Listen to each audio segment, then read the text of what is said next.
Israel और Hamas के दरमियान जंगबंदी के तीसरे दिन भी कैदियों का तबादला। हमास ने 13 इसराइली, 3 थाई और 1 रूसी शहरी को रिहा कर दिया। इसराइली फौज ने भी 39 फलस्तीनी कैदी रिहा किए। 4 रोज़ा जंगबंदी का आज आखिरी दिन होगा। मुआहदे के तहत गजा में इमदादी सामान के मजीद ट्रक भी पहुंचा दिए गए।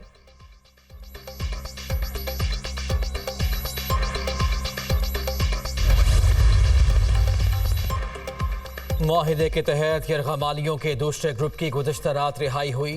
फरीकैन ने कैदी एक दूसरे के हवाले किए। इसराइल की जानिब से दूसरे ग्रुप में भी 39 फलस्तीनी यरगमालियों को रिहा किया गया। तल अबीब की ओफर जेल से रिहाई पाने वालों में 24 खवातीन और 15 बच्चे शामिल।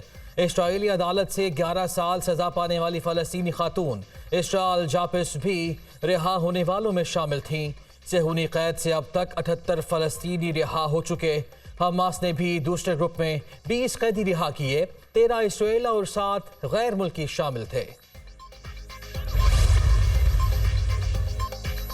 4 रोज़ा जंगबंदी में तोसी के लिए काम कर रहे हैं। फ्रीकैन से बातचीत जारी है। हमास के कब्जे में कैद आखिरी यरगमाली की रिहाई तक चैन से नहीं बैठेंगे।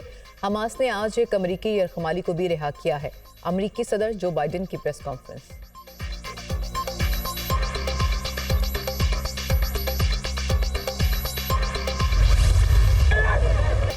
कराची में राशिद मिन्हास रोड पर आरजे शॉपिंग सेंटर में आतिशज़दगी के वाक़े की तहकीकात। सरकार की मुद्दत में शारा फैसल थाने में मुकदमा दर्ज।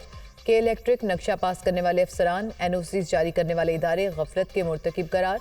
बिल्डिंग में आग बुझाने वाले आलात और हंगामी खराज का रास्ता नहीं था। मुकदमे का मतन, इदारों की मिलीभगत के खिलाफ कानून इमारत तामीर की गई। एनओसीज जारी करने वाले अफसरान को शामिल तफ्तीश करने का फैसला।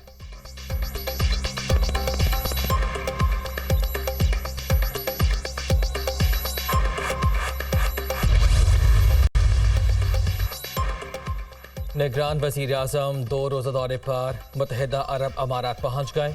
एयरपोर्ट पर UAE के वज़ीर इंसाफ अब्दुल्ला सुल्तान ने इस्तकबाल किया। अनवारुल हक आकर सदर शेख मोहम्मद बिन ज़ैद से मुलाकात करेंगे। मुआशी अमूर, तिजारत, सरमायाकारी बढ़ाने पर बातचीत होगी।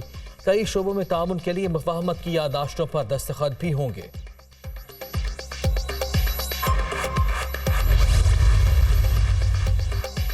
निगरान वज़ीर आज़म ने सेनेटर इसाक डार को कायदे अवान सेनेट नामजद कर दिया। पीपल्स पार्टी का इसाक डार की बतौर कायदे अवान नामजदगी पर एतराज़। सेनेटर सलीम मांडवीवाला सेनेट में हुकूमती चीफ वेब मुकर्रर।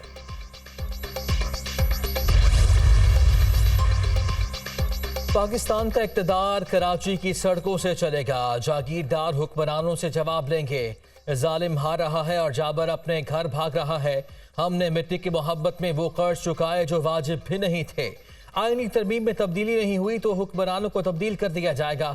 MQM कन्वीनर खालिद मकबूल सिद्दीकी का कुरंगी कराची में अवामी इज्तिमा से खिताब।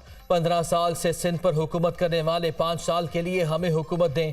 इतना काम करेंगे आपको लाड़काना भी जीतने नहीं देंगे। एक मरतबा सिंध हमें दो, तुम्हें मुकाबले के काबिल नहीं छोड़ेंगे। मुस्तफ़ा कमाल का चैलेंज। 15 साल से सिंध के इख्तियारात और वसाइल पर कब्जे को अब ख़त्म करना है। 8 फरवरी को फैसला हो जाएगा। आसमान पर पतंग ही पतंग होगी। फारूक सत्तार का दावा। हमें मालूम है कि मुल्क को ठीक करने का तरीका क्या है। हालात से बहुत कुछ सीखा। अब नया पाकिस्तान नहीं, बेहतरीन पाकिस्तान बनाएंगे। अंधे वादे नहीं कर रहे, जो कह रहे हैं करके दिखाएंगे। IPP सरबराह जहांगीर तरीन का कामुकी में वर्कर्स कन्वेंशन से खिताब। चोर लुटेरे मुल्क को लूट कर खा गए। गरीबों को बिजली मुफ्त और मोटरसाइकिल सवारों को आधी कीमत पर पेट्रोल देंगे। अब्दुल अलीम खान।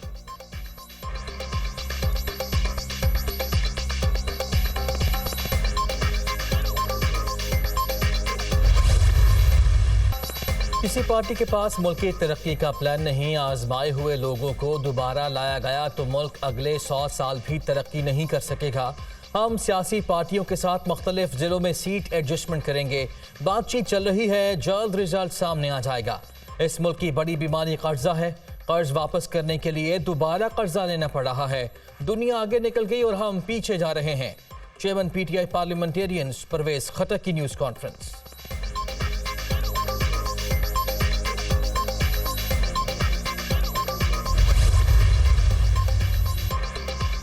चेयरमैन पीटीआई से 190 मिलियन पाउंड स्कैंडल में तफ्तीश। अडियाला जेब में नैब की 3 टीमों ने अलग अलग तफ्तीश की। पीटीआई चेयरमैन से नैब की जानिब से 15 नवंबर से तफ्तीश जारी है।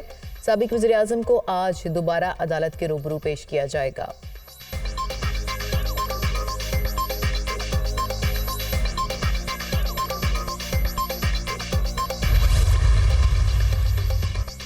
कायद मुस्लिम लीग नून नवाज शरीफ का एक बार फिर मरी में पड़ाव का प्रोग्राम। साबिक वजीर आजम आज मरी के लिए रवाना होंगे। 3 से 4 रोज क़याम करेंगे।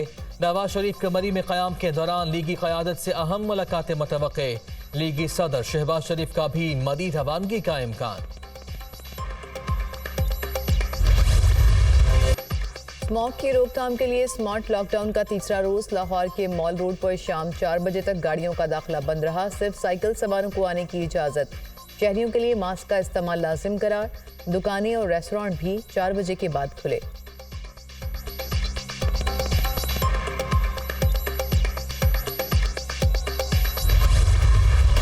लाहौर में स्मोक का रोग बरकरार। सूबाई दारुल हुकूमत का आलूदा तरीन शहरों में पहला नंबर।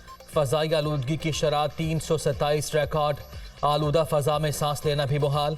दमे और खांसी के मरीजों की तादाद में इजाफा। हस्पतालों में बड़ी तादाद में मरीजों की आमद। तिब्बी माहिरीन की स्मोक के बाइस सांस के मरीजों को एहतियात की हिदायत।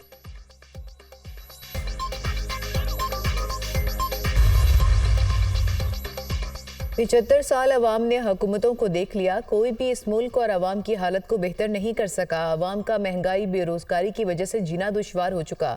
अब मुल्क से माफियाज की सियासत को ख़त्म करना होगा। पाकिस्तान में सालाना 5 अरब रुपए करप्शन होती है। ये बदउनवानी आम आदमी नहीं हुक्मरान तबका करता है। क्या कोई गरीब का बच्चा कौमी असम्बली का मेंबर बन सकता है? सिराजुल हक का जलसे से खिताब।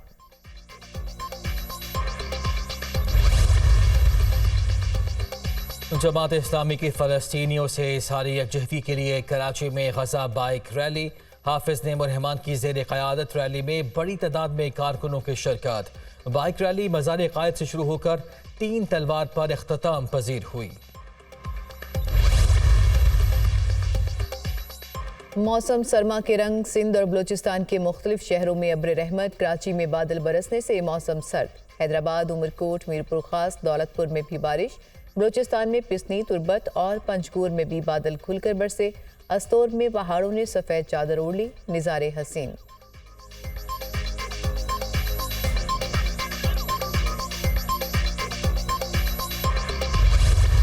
सिख मज़हब के बानी बाबा गुरु नानक देव जी के 554वें जन्मदिन की तकरीबात। सिख यात्रियों की फारूकाबाद आमद। सच्चा सौदा गुरुद्वारा में यात्रियों ने मजहबी रसूमात अदा की। यात्रियों में बड़ी तादाद में ख़वातीन और बच्चे भी शामिल। सिख यात्रियों को सख्त सिक्योरिटी हिसार में फारूकाबाद लाया गया। बाबा गुरु नानक के जन्मदिन की तकरीबात में 3700 से ज़ायद सिख शरीक हैं।